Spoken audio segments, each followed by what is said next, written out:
I'm Maria Elena Giassi, and this is Currents. On your mark, get set, go for Cranksgiving, a bicycle race to help feed the hungry. When we see this type of support and contribution to the church, it makes our work worthwhile. Plus, how one football player is getting flack for his faith. When he's playing well, when he's playing bad, he believes that that's how God wants it to be. And this Mass may look a little different, but it's a regular celebration at One Queens Parish. It encompasses every soul.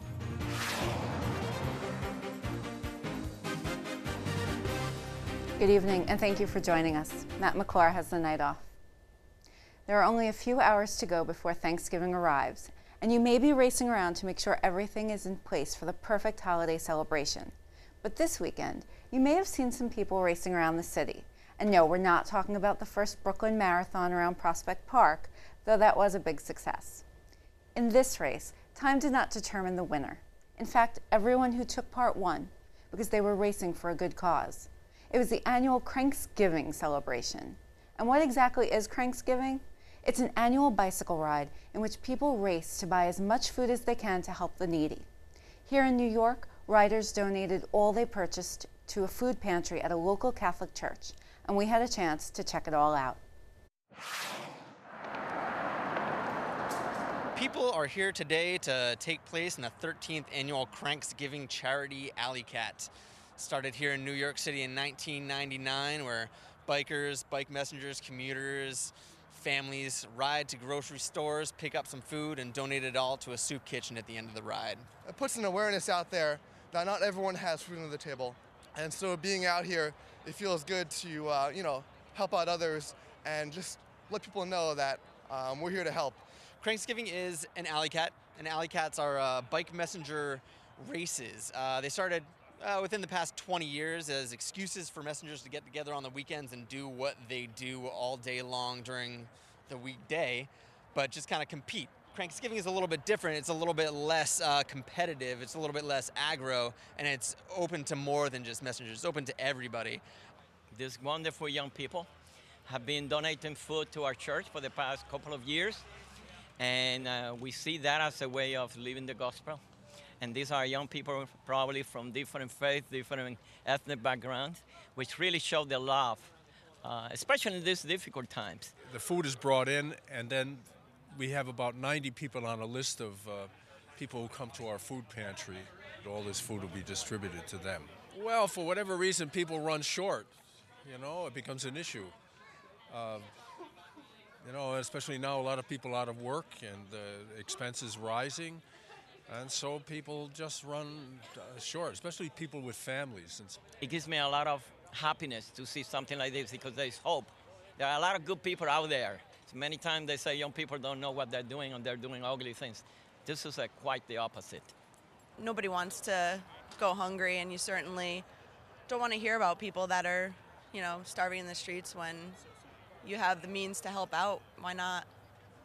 I think everybody will end the day feeling good, though. I think everyone will end the day when you drop off and empty out your bag. I think it makes you feel good inside that you're helping somebody else out at the end of the day, and while having a good time with a bunch of friends and other like-minded folks.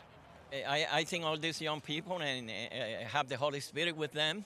Otherwise, they wouldn't be here. And we are so happy because they are also, we are lay leaders here. And when we see this type of support and contribution to the church, it makes our work worthwhile in also living the gospel. I think everybody kind of wants to feel like they're doing good in their community, And if you can do it in a way that, doing something that you truly enjoy, truly believe in, it's 2 in 1, Stay tuned. There's more Currents ahead. The Vatican's Christmas tree is headed to its final destination. We'll have that story and all the day's headlines next.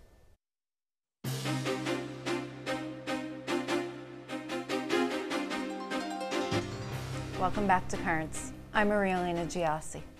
Coming up later, it's a special Mass that's a regular occurrence at One Queens Parish. But first, let's have a look at the day's headlines. A new Pew report shows the number of religious advocacy groups in Washington has more than tripled since the 1970s. The report's main author says the American-Israel Public Affairs Committee spends the most. In 2008, it shelled out $87 million, and the U.S. Bishops' Conference came in second at $26.6 million. The Bishops' Conference spokeswoman, Mercy Sister Marianne Walsh, disputes that number and the overall report, which she says is less about lobbying and more about advocacy. According to Sister Marianne, the Pew report included the Bishop's Office for Film and Broadcasting recommendations on family-friendly films as advocacy work, activity she says has nothing to do with lobbying Congress. She also says the report includes costs for the Bishop's Communications Department, including publishing, media relations, and digital media, as advocacy expenses. Elsewhere in Washington, the Republican presidential candidates faced off last night with a focus on national security. Former Pennsylvania Senator Rick Santorum, one of two Catholics in the race for the GOP nod, said he would improve airport security by profiling Muslims and young men. Well, the folks who are most likely to be committing these crimes, if you look at it, I mean, obviously it was people. Obviously, Muslims would be someone you'd look at. Absolutely, those are the folks who are the radical Muslims, are the people that are committing these crimes, as we've by and large, as well as younger males. I mean, these are things that not exclusively, but these are things that you profile to find your best, the most likely candidate. Fellow candidate Ron Paul says he believes you never have to give up liberty for security, while Herman Cain said Santorum's support of profiling was oversimplifying it. Cain says he supports target identification to figure out who is trying to harm the U.S. And a new Pew poll shows Mitt Romney's Mormon faith will likely be a factor in the Republican primaries. Among Republicans and those who lean to the right, 54% view Mormonism as a Christian faith, while 33% do not. As for the primary matchup, 23% support Romney, while 22% back Cain. Newt Gingrich, the other Catholic in the race, came in third with 16%. Two recent polls from CNN, ORC, and Quinnipiac show Gingrich in the lead. Turning now to Germany, where the church there says it will act quickly to sell its stake in a company that offers pornography. The company operates bookstores across Germany, but also sells close to 2,500 pornographic titles, mainly on the internet. 12 of Germany's 27 dioceses own close to a quarter of the company's shares. German Cardinal Joachim Meisner told a German newspaper that the church cannot earn money during the week with what we preach against on Sundays. Meanwhile, Pope Benedict has accepted the early resignation of an Irish bishop who is retiring for health reasons. Bishop Seamus Hegarty says he is being treated for an irreversible and progressive condition.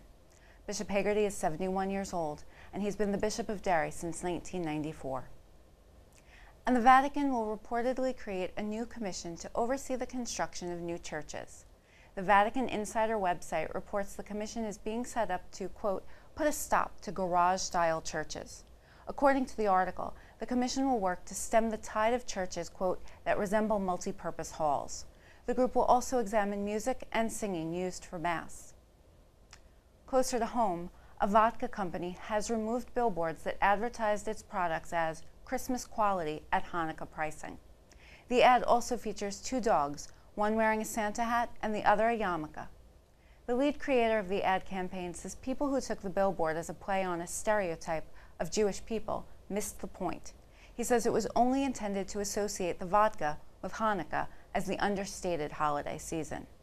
A spokesman for the Anti-Defamation League called the ad crude and offensive. And Christmas may be more than a month away, but the Vatican's Christmas tree is en route to its final destination. Rome Reports has details. This year, the Vatican's Christmas tree will come from Ukraine. President Viktor Yanukovych will travel to Rome in December to formally deliver the Christmas gift to the Pope. The tree is about 100 feet high and weighs several tons. It will be transported from Ukraine with a special truck in a journey that will begin on Wednesday. According to schedule, it should arrive in about a week. On December 5th, the team will begin decorating the tree. A few days before Christmas, the lights will be lit. Each year, a country gives the Vatican a Christmas tree as a gift. It's a tradition that began back in 1982 with John Paul II.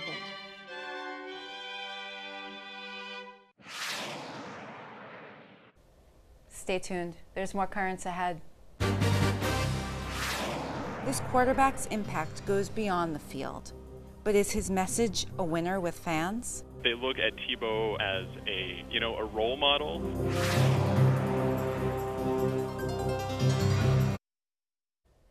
Welcome back.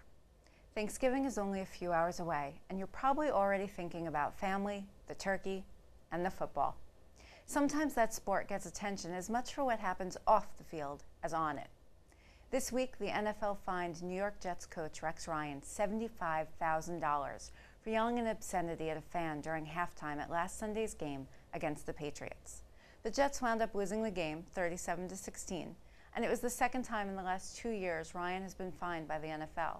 He incurred a $50,000 penalty after being caught on camera making an obscene gesture to a fan during a mixed martial arts event. Meanwhile, one quarterback is taking some flack, but for a much different reason. Tim Tebow of the Denver Broncos is not shy about praying on the sidelines and mentioning Jesus during interviews. And it's not the first time his faith has been in the spotlight.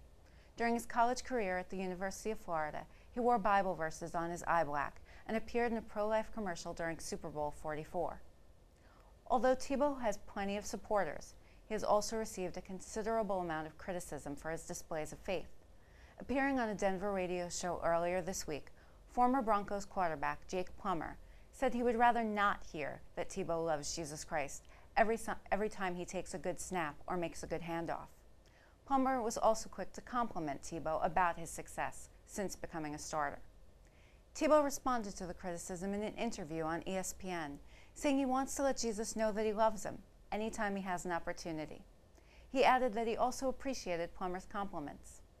For more on the faith phenomenon that is Tim Tebow, our news director Ed Wilkinson spoke with Jared Clark, who recently wrote about the young quarterback on the website Think Christian. Jared Clark from thinkchristian.net. Thanks for being with us today. Yeah, it's my pleasure. Listen, there seems to be a new word in our language. It's called Tebowing. And of course, it refers to quarterback Tim Tebow when he kneels down in prayer on the football field. Recently, some of the other players have been kind of making fun of him. They've been kind of mocking him and doing the Tebow, taking the Tebow position. Is this a mockery of religion, or are they just having some good fun out there? I think you sort of have to take the Tebow-esque answer to this, and he'll always say, I'm not judging these people on what they're doing because I don't know what their heart is. He says only God knows their heart, so if there is good intention, then glory goes to God. If it's not good, then that's not for Tebow to say if it's good or bad. But I think there's some clear players that are mocking it for sure, and I think there's people that do it because they look at Tebow as someone they can look up to, a role model, and they're happy to see a Christian being so open about their faith in sports. You think this is a good thing or a bad thing for a Christian to be putting his faith on display on the playing field? I think it's a good thing when you look at Tebow because he says very much that faith is the #1 thing in his life. So everything he does involves his faith. So when he's playing well, when he's playing bad, no matter what, he believes that that's how God wants it to be. So it's nice to see that he's being authentic to who he is. I think sometimes when we see professional athletes take a knee in the end zone or do something like that, and then we hear about the actions they do off the field, we sort of kind of question that once in a while, right? So to see Tebow, who seems to just be very authentic in his faith, I think is a good thing. So you're saying that he's reacting in a good Christian way in his response to the other players' response, correct? Yeah, I think so. And there was some more stuff written lately about people had taken his number 15 jersey and put Jesus on there instead of Tebow, right? And so it kind of brought up the same questions of him of, do you think people are mocking you, or do you think people are supporting you? And he kind of gave that same answer of, I don't know the hearts of people, but he'll say it's great because at least it opens up conversations about faith. So for him, that's always the most important thing. I understand you're a Broncos fan. I am. Even during these sort of tough times, I'm a Broncos fan. Well, do you think if Tebow was playing a little bit better, nobody would even take notice of this religious aspect? I think so. You know, I think part of it is everyone has an opinion on Tebow, and some of it is purely football. They, never thought he could be an NFL quarterback because he is not a great passer at the NFL level, But Broncos fans have sort of been in a funk since John Elway left in the 90s. Sure. They've been looking for that quarterback to replace John Elway, and then here comes Tebow, and they believe that he was going to be the one. So they kind of look at him as this, like, saving the Broncos figure, and it becomes very easy target for people to start using faith language around that, since Tebow is so open about his faith. So I think it's just sort of all of that mixed together in a pot makes it just sort of a crazy time for Broncos fans right now. Well, like you say, everybody has an opinion about Tim Tebow, and some people are positive, some are negative. Some people say he's a polarizing figure. Would you use that term? Yeah, in that article that I wrote, I used the word polarizing for sure. I mean, it seems like people love him or hate him or have some sort of strong opinion about him. You don't see a lot of middle ground. And like I said, it's for a lot of reasons. For some reason, it's his faith. Some people don't like seeing that in public sports, and some people have written there needs to be a separation of sports and faith, these kind of things. And then there's also just the football side of it, of saying he's not that great, or he doesn't have the ability to be an NFL quarterback. But he's bringing a lot of excitement. He's winning games, and that's what counts in football. So it's very fun to watch, and I think just him being such a good guy makes people he is a good guy. Do you think he'll pull back on any of his demonstrative efforts on the field because of some of the criticisms that have taken place? I doubt it. I didn't really follow Tebow in his college days, but from what I understand, he went through a lot of the similar things when he played in college football, and it didn't stop him then, and it hasn't stopped him now. And he actually seems like he enjoys getting to talk about his faith whenever he's asked about it. So I am highly doubtful that he'll scale back. Do you think he's going to stick around with the Broncos? That is the million-dollar question. Nobody knows. I think everyone thought, we'll make the fans happy. We'll put Tebow in.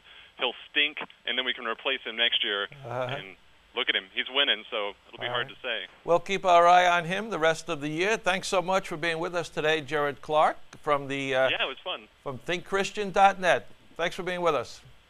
No problem. Stay tuned. There's more currents ahead. When we return, how the church opens its doors to those with special needs. It's a completely non-judgmental environment. Anything can happen and does happen.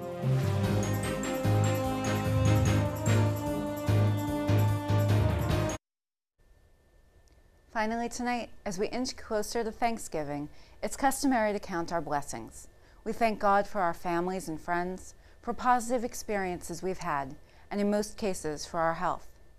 We know blessings arrive in all shapes and sizes, and there are many people out there tonight thanking God for the individuals with special needs who have been placed in their care. While there are challenges in taking care of a child or loved one who has such a need, the experience can also be very rewarding. This past Sunday, we visited a parish that celebrated Mass for people with special needs. In fact, this Sunday marked a year and a month since Holy Trinity Church in Whitestone, Queens, began celebrating a Mass for people with special needs, and we were there with them. My sister lives in a silent world. She's deaf, and for this to be signed is amazing, absolutely amazing. It makes her part of it. She's just not going through it by herself. She becomes part of the congregation. People are here today because for the past year, we've been blessed with having a special needs Mass. Our DRE, Donna Spoto, and one of the families, the family of Randy and Debbie Robertson, whose daughter Mary was making her first communion, wanted to put together a program for families who may not feel wanted or invited in other parishes. So this came about the year that Mary was making her first communion, and it has taken off and grown and really provides a service for all families with any kind of special need who may feel that they're not welcomed in local churches because sometimes the children are a little disruptive and a little loud. But here it's a completely non-judgmental environment and anything can happen and does happen. I think people are here today because they want to feel a sense of community and feel that it's a little bit of a less stressful environment. They can still get all the benefits of going to Mass without having to be stressed out or worried so much about whether their kids are going to screech or scream out or giggle or laugh or whatever. Most Masses, there's some tension inside. You feel like, I don't want my kid to make us stand out, or it's going to be embarrassing, or I'm going to get dirty looks. This is a place where people can come and they can feel like it's all right. If the kids are a little noisy, it's okay. There's a very good sense of acceptance here. Having a separate Mass where the kids are not typical, then it's just par for the course if they act out and no one cares. And I don't have to feel embarrassed if they do. And I can enjoy the Mass for once. I can worship God with my family, as a family, instead of going by myself and being depressed, and sometimes that even makes you unjustly angry at God. Our first reading is usually done by Mary, who is autistic, and it gives everyone in the community a chance to celebrate the gifts that special need individuals possess that can get lost in a community of the faithful that has a limited set of ministries and a certain time constraint. God, I will judge between one sheep and another between rams and goats. The word of the Lord. Thanks be to God. I can at least take solace that I can take them all once a month. And if they, hint, hint, make these a regular thing every Sunday, I'd be here every Sunday. No one's going to look and make fun of or feel uncomfortable, because this is what this is all about. It encompasses every soul. Really, it's been so heartfelt a thank you. And especially as we come up to Thanksgiving season, they are so grateful to be able to come here and enjoy the liturgy and pray and be part of a worshiping community. What a wonderful celebration there in Whitestone. And before we go, we have one programming note. Because of the Thanksgiving holiday, we will not have our regular School of the Week feature on tomorrow night's program, but it will resume next Thursday at its regular time. Be sure to tune in tomorrow, though, for our special Thanksgiving edition of Currents. That is all for this edition of Currents. As always, you can check us out online at currentsny.net. You can also find us on Facebook and Twitter. And if you have an idea for a story, or if you just want to drop us a line, you can email us at currentsny.net.